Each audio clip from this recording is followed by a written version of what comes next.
everybody. I'm your host, Jamie Soretta. On this podcast, we celebrate everything local. Well, the temps are heating up here in Arizona, and these ladies are keeping you cool. I would like to introduce to you Linda Moran-Whittley of Papa Ed's Ice Cream and Karen Gagne of Karen's Kreamery. Hello, ladies. Great to see you. Thank you so much for coming. Oh, no, thank you for inviting us. We're so excited. Well, Linda, let's go back to how we met because you are in historic downtown Glendale. Right. You love Glendale. Tell me a little bit about that. Well, actually, I discovered Glendale deep into the heart of historic downtown Glendale in 2007 and had an opportunity to buy some property down there. And from that point on, my goal was to create awesome ice cream parlor. But not only that, really get to know all the businesses, all the neighbors.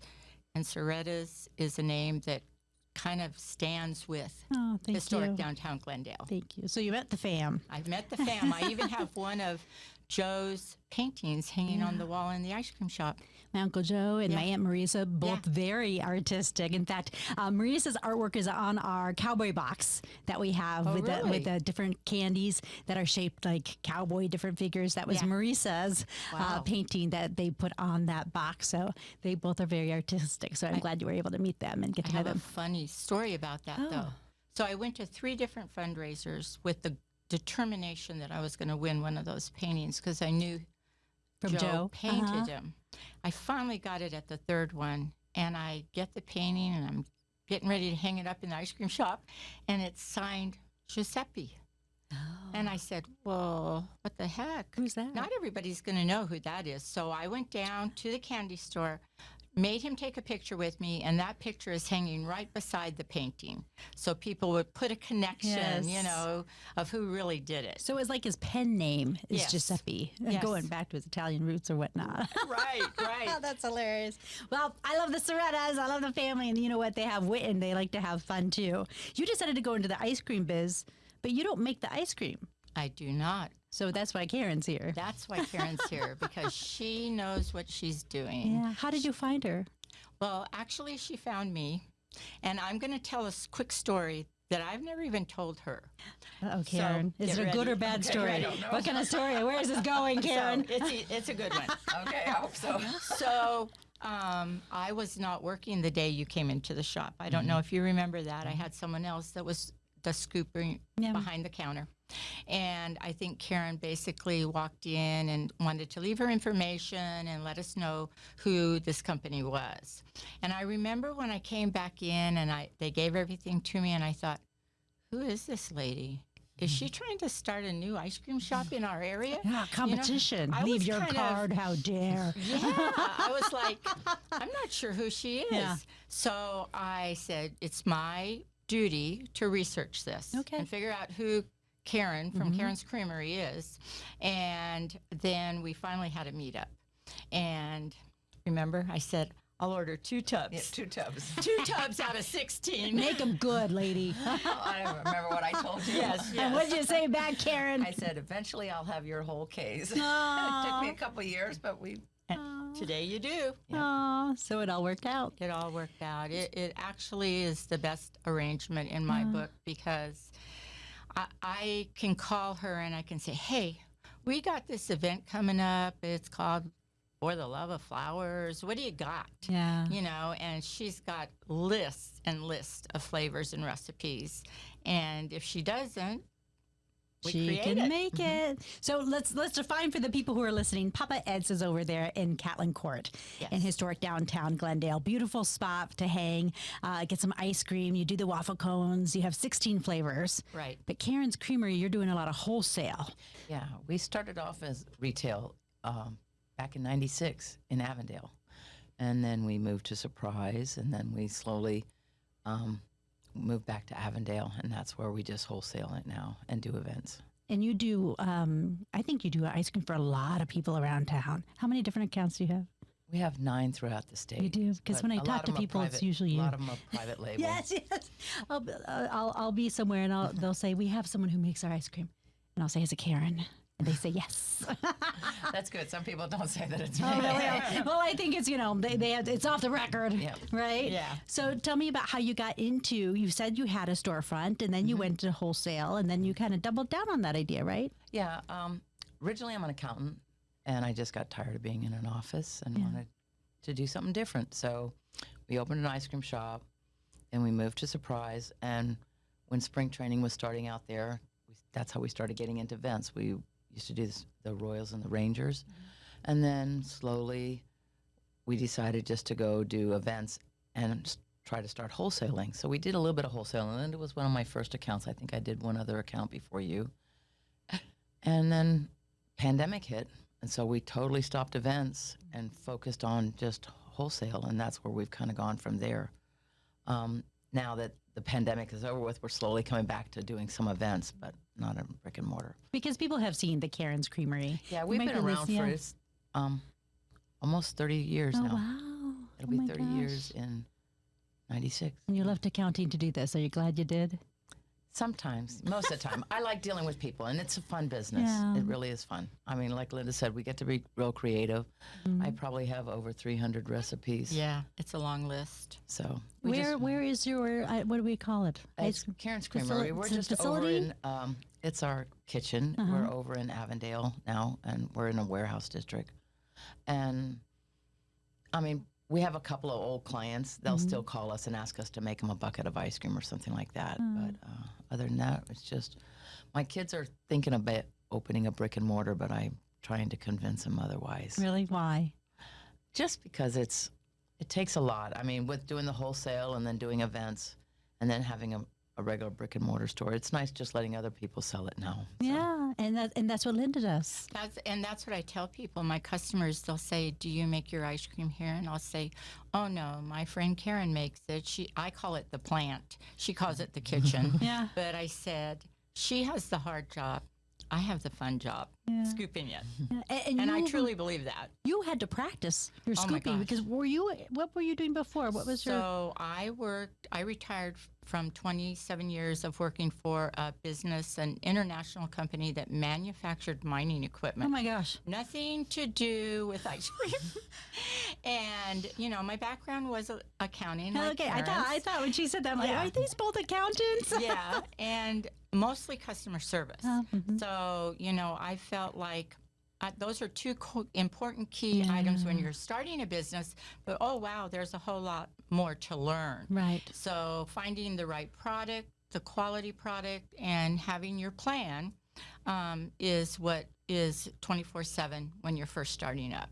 And you're celebrating what, 16 years? 16 years next Yeah, week. Very cool. Yeah. Congratulations. We love where we're planted. We are home. And I think that over the 16 years, we have watched many generations of families that live in the community just come and grow. And now I know their grandkids and their great grandkids. And that's really where my heart is knowing my customers. No doubt.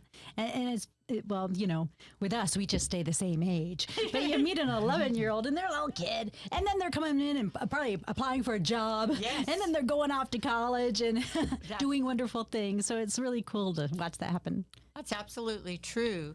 A lot of the people that are part of my team started as customers with their parents. No. So you kind of get that little preliminary getting to know them, and then you can take it from there, because I really take a lot of pride in my desire is to teach them life skills. I tell them, this job is not your career. You should be planning college. You should be doing this. But I can teach them basic things that offer success. And entrepreneurial skills. Organization, ordering, logistics. Right, inventory. We've got a lot. Yeah, it's a lot more than what people think. Right. We used to do tours when we had our shop and try to explain the science aspect of it on making the ice cream, which people don't realize. So I have to share that my folks, people know the Sorettas for Soretta candy, but the Sorettas are related to the Coils. And so I grew up with my mom and dad having the Mary Coyle ice cream over at near where Beckett's table is now. And they had field trips.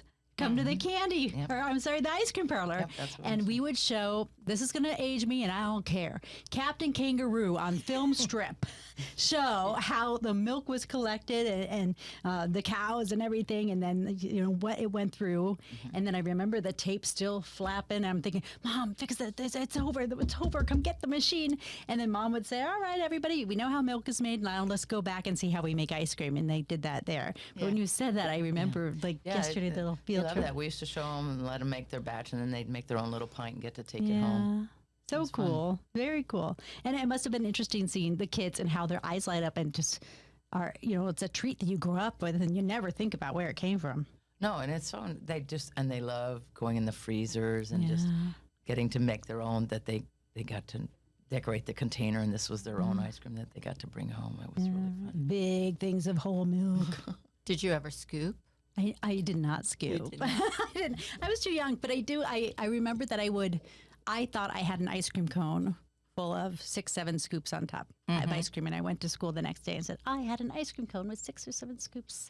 No, you didn't, Jamie, blah, blah, blah. I was in my 30s when my dad said, yeah, that was a melon baller. You had 7 scoops. Right. But no, they had moved back into the candy Mom and Dad had by the time I got older, so I never scooped. But you really practiced. I read in your paperwork you wrote you were practicing the scooping. Absolutely. Why was it so challenging, Linda? Well, because I actually knew nothing about ice cream when I retired on a Friday. Had a little party and the whole bit, sent us off our way, and I opened up the following Wednesday. But I really honestly chose to open up when I felt it was going to be a little bit slower. I worked around local events that were in the area because I didn't want to stress myself out, because I knew that, you know, you're at home, you scoop some ice cream, it doesn't necessarily look the greatest. All you care about is that you can eat it. Yeah. So I really did practice scooping a lot so that I could then teach other people. We still have old-fashioned scoops with the lever release, although Karen doesn't understand why. Why, Karen? She thinks that, but my thumbs are strong. And, you know, I didn't have the shop ready to open when we had our very first event down in Glendale. And I thought, okay, I got to get out front to the driveway because, you know, I'm tucked away behind another building. And I said, I'm going to get a portable cart and I'm going to be out there on the street and I'm going to sell popsicles and give them the info about what's coming in the back. Right, yes. And I got to meet a lot of people from the area, including the city, et cetera, and make a lot of good connections, because that was what I wanted to do, is figure out how I move forward in my zone. And we say move forward because I introduced you as Linda. Who's Papa Ed? Papa Ed, he was my husband. He passed in 2006 after a rather sudden 58-day bout with stage 4 lung cancer. Oh, my. We found out on Valentine's Day, so that's not my favorite holiday anymore. And he was gone by April 12th. But what that did for me was I still had my career job and I still had now his business to manage. And so after getting through all the smoke and getting that cleared up, I thought, I'm going to proceed with my plan to retire because I need to get out there and do something. There's more to life than sitting at a, no offense, but sitting at a desk and just crossing T's and dotting I's and adding up numbers. So that's what honestly was my jump, was to figure out what I could do. I had an opportunity to buy the property with my granddaughter's other grandmother. She had a shop around the corner and she was looking for someone to go in. We sat in the back garden on a Sunday and I said, boy, that little house in the back, it sure would make a cute ice cream shop, old-fashioned ice cream shop. It has a garden, and so that's where the idea began.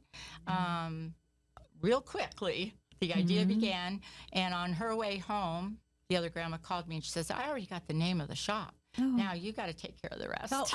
Right? So that's how we started. Well, I'm so sorry for your loss. Oh, I appreciate it. He's there with us all the time. And the funny thing about it is he only liked chocolate. But I know he would like Karen's chocolate. That was it. That was it. No Chocolate. other. Nothing else. So why did you do ice cream in his honor? I honestly did look around the area and felt that there wasn't a business that was exclusive ice cream. Yeah. A lot of people had it on their menu, Yeah. but I thought it just was the look of the building and the vision that I could see for the future of how fun it would be and make it old-fashioned. We're still trying to be very old-fashioned about everything. So when you made, I like that you read my paperwork and I talk about the jump. So so when you made that jump, you said it happened very quickly. You've been, contemplating retirement. I mean, obviously having a different perspective on life in this moment. What did you have to gather as far as finances, about logistics to make that jump happen for you? Well, I was really very lucky that the finance part, because I was partnering with another person, was already laid out for us. What I really had to focus on is, what does it mean to renovate a vintage garage built in 1951 and make it food service? It was a retail shop when we bought the property. Well, that was like having a baby. 10 months later, we finally got through all that process. I had someone helping me as a contractor, dealing with whatever's required: new plumbing, new electricity, permits, plans, health department, all the things that go with it. Yeah. And so I think that I was also working at the same time. So what that gave me the ability to do was not be super stressed about the timeline. We knew we needed to progress. We knew we had a goal, but I would drive from my job in Mesa. I'd get off at 5. I'd make that big loop over to Glendale, go inside, check on everything. And I still lived in very East Valley. I was out near Gold Canyon, and I would drive all the way back around, and that was how we made it. So you're having 15-hour days, if not more, every day. Yeah, for 10 months. It seemed like some days you think, oh my gosh, is this ever going to be ready to open? But we finally got it ready to open. And I learned a lot. I learned a lot of respect for small business owners, whether you're renovating a building or not. Just what it takes, like Karen says, it's 24/7, and you have to know everything about everything. And if you don't, you need to go find the people that can help you. Right. And ask those questions. Yeah. And Karen, you're celebrating how long with Karen's Kreamery?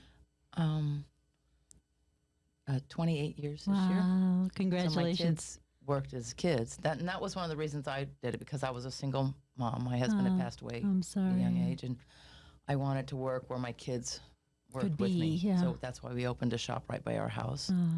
And then they all grew up and went on to do their own careers. Well, now my one daughter just retired from the Air Force. Oh, wow. And her family, they're going to be taking over our business eventually. So they've been learning.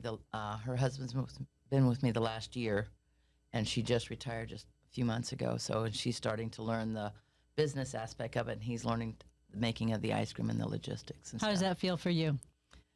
They keep saying I'll never leave, but they don't know how much I'm so ready to. It's been a long time. I work a lot of hours. Like last night, I was there until 9 o'clock because I had an event during the day. But you have to make sure that it's done, especially when other people are depending on you and they know that you want something done. So, and it's fun. I mean, if you didn't enjoy your work, you wouldn't put the hours into it. You have to be passionate about it. So you are legit in the situation of mentoring people who you love, your family, through this jump.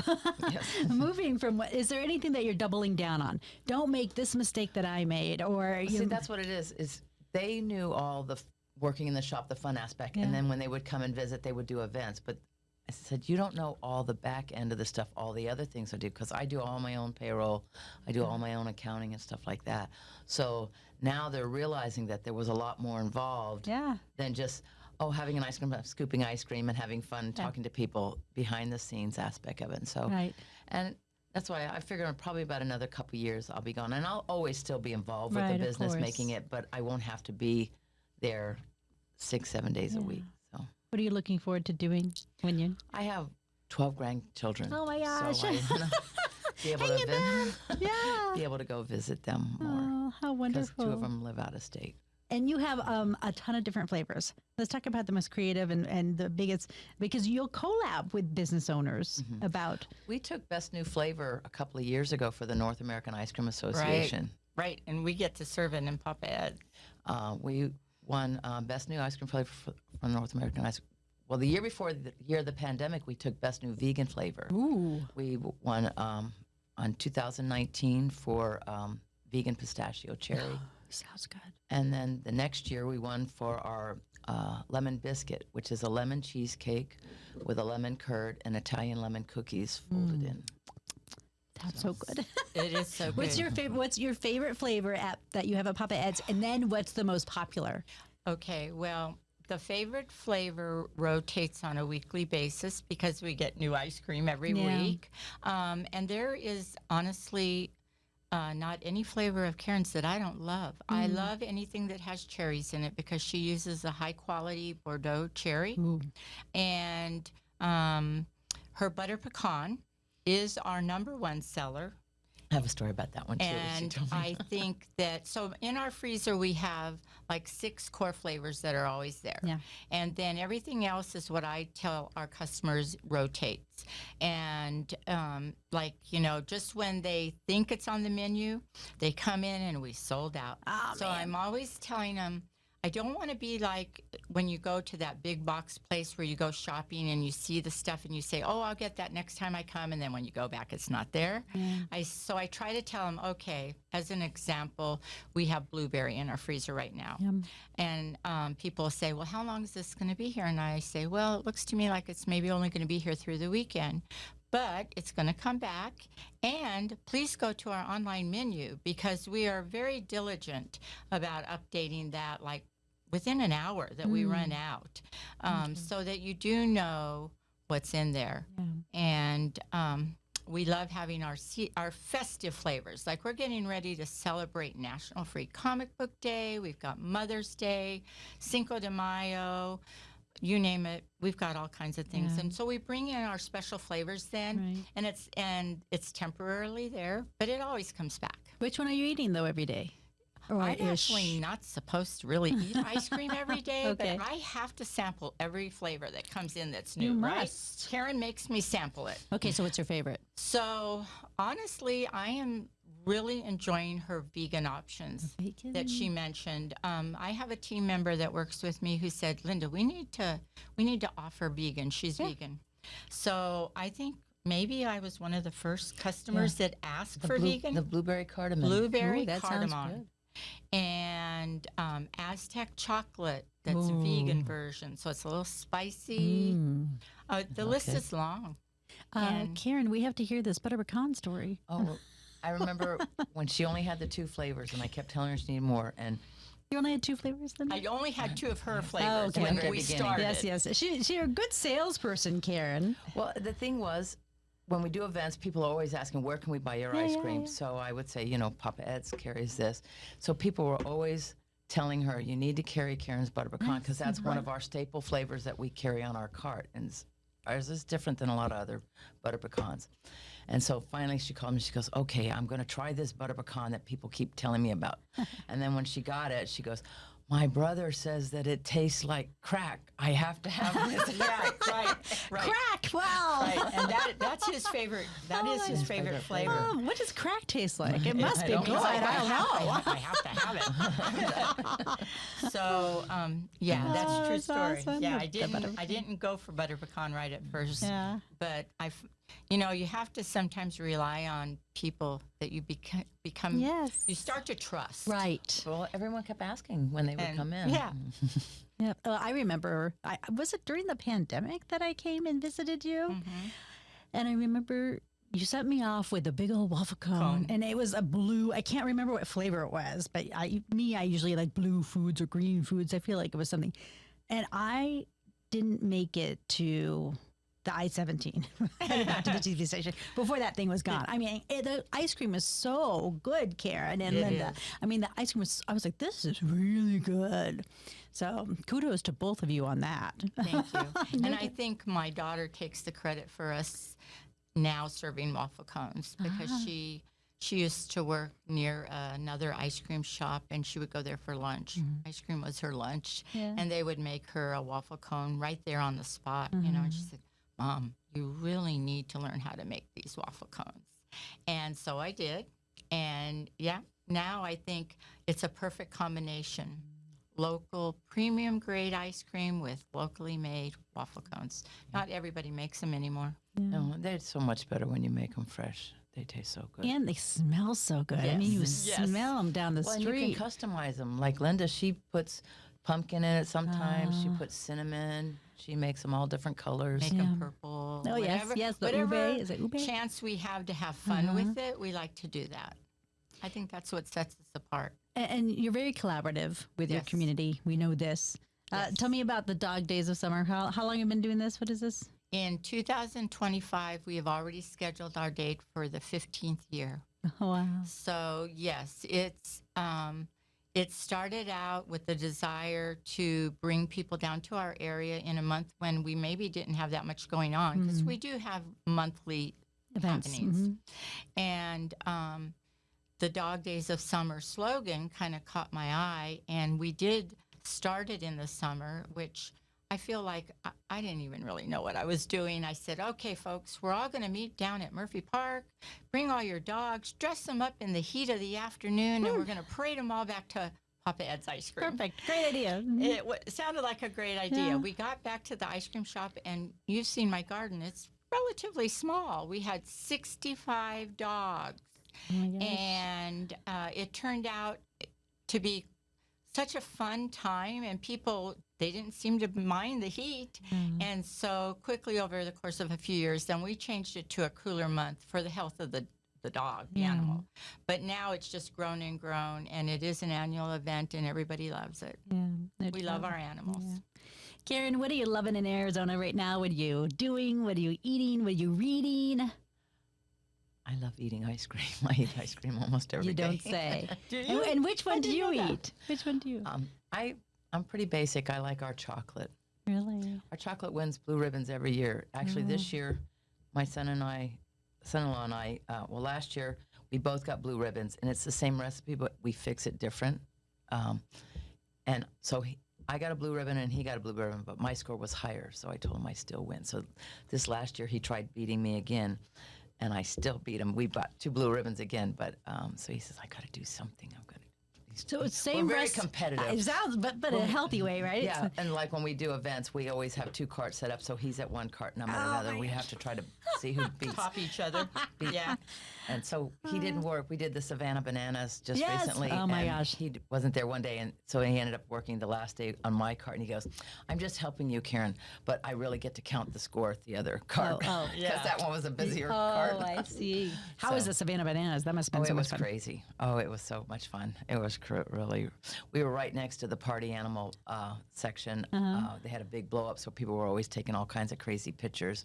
And then our other cart was over by the Savannah's Oh my gosh. bananas. So we each wore a hat. I wore the party animal hat, and he wore the banana hat as we scooped. Oh my, how fun. And we With your have family too. my grandkids. They all come in and work. So my granddaughter's learning to make ice cream now, and my grandson, he comes in and wraps and helps unload the cream and stuff like that when we get it. And even my little granddaughter and grandson, they're only 6 and 8. They come in and they fold the towels when we clean them, and I have pictures of them with their hair nets on and their aprons and Yeah. folding. You can use the Folding melon everything. baller trick on that with the melon baller. Linda, what are you eating? What are you drinking? What are you reading? What are you doing? What are you enjoying and loving in Arizona right now? Well, actually, here's my goal. I love to eat. So I like to go to every local restaurant, especially in our downtown area, and eat my way through their menu. I have a note page on my phone for a particular restaurant because his menu is by number. Oh. So it was hard to keep track of what I was eating. So now it just tells what number I had so that I can always try something new Oh my gosh. the next time. And then, of course, we got new places coming all the time. So I'm always saying, okay, I haven't been here. I need to go there. Because I really like 2 things. I love to eat. And I also want to introduce myself. I love to meet the owners. Yeah. I like to let them know this is Linda, who Yeah, I am, yeah. and build that relationship, even if it's just for a moment. Because then when one of their customers is saying, hey, where can I get some ice cream around here? Yeah. They can send them our way. Yeah. It's not just for that business purpose, but it's good to know your neighbors, get out in their shops, see what they have, you know, because you're the best reference when you're behind that counter. For sure. Because they're looking for other things than ice cream. Yeah. I love to make fun of the little kids that come running in for the first time, and I'll say, "Are you here for hot dogs?" Oh, gosh. And they look at me like, "Mom, Yeah. I thought we were having ice cream, you know." Do you But I have can- hot dogs? But no, I don't. But I can send them to the hot dog place down the street. That's So, hilarious. you know, it's eating around town Yeah. because I do believe in local, Mm-hmm. as is your mission too. I've been a member of Local First since 2010 because I said, I got to figure out what that means. Yeah. You know, learn to grow my business. And to this day, I still use a lot of the suppliers that are local Nice. for things that I know I could buy on the internet. Probably spend less money, but that's not the point. I want to help their families thrive just like I would like them to help us. Right. I don't get a lot of time for reading unless it's quarterly tax reports, or payroll reports, or fun stuff like that. stuff like that, because all that is part of the big package. But what I did decide a few years ago is that self-care is so important. Thank you. You have to realize that you can't work 7 days a week, 15 hours a day without experiencing some kind of a burnout, whether it's physically or mentally. So now what I do is I have a certain day of the week that is my family day. I don't book anything knowing that maybe we've got something we're going to decide to do at the last minute, go to the movie, whatever. I have 2 grandchildren that live here and 1 great-granddaughter that lives here. So I'm always up for finding things to do. And so that's basically my time because every other day of the week, you're busy getting ready to run your business. Yeah, very much so. Or be involved. I'm involved in the women's club. I like to do a lot of things. Yeah, we know. I like to spread myself a little thin. I couldn't imagine someone walking or having you walk in the door of a business and people not knowing who you are in Glendale. They saw you coming, Linda. They knew what was up. Linda of Papa Ed's Ice Cream, thank you so much. Karen of Karen's Kreamery. What a delight. Thank you, ladies. Thank you for having us. It's our joy. Thank you. Thank you. Thanks for listening to Jamie's Local Love, the podcast. I'm your host, Jamie Soretta. Our technician is Tom Heidinger. Our editors are Lorraine Shearing and Gina Coy. Do you know a business worthy of some local love? Email me at jsoretta@azfamily.com. Follow us at facebook.com/Soretta and Instagram @SorettaNews. Make sure to subscribe and give us a 5-star review, please. And tell your friends about the podcast and the businesses we feature to show your local love. You can find us on Apple, YouTube, Spotify, Amazon Music, and anywhere you get your podcasts. Jamie's Local Love, an Arizona's Family Originals podcast.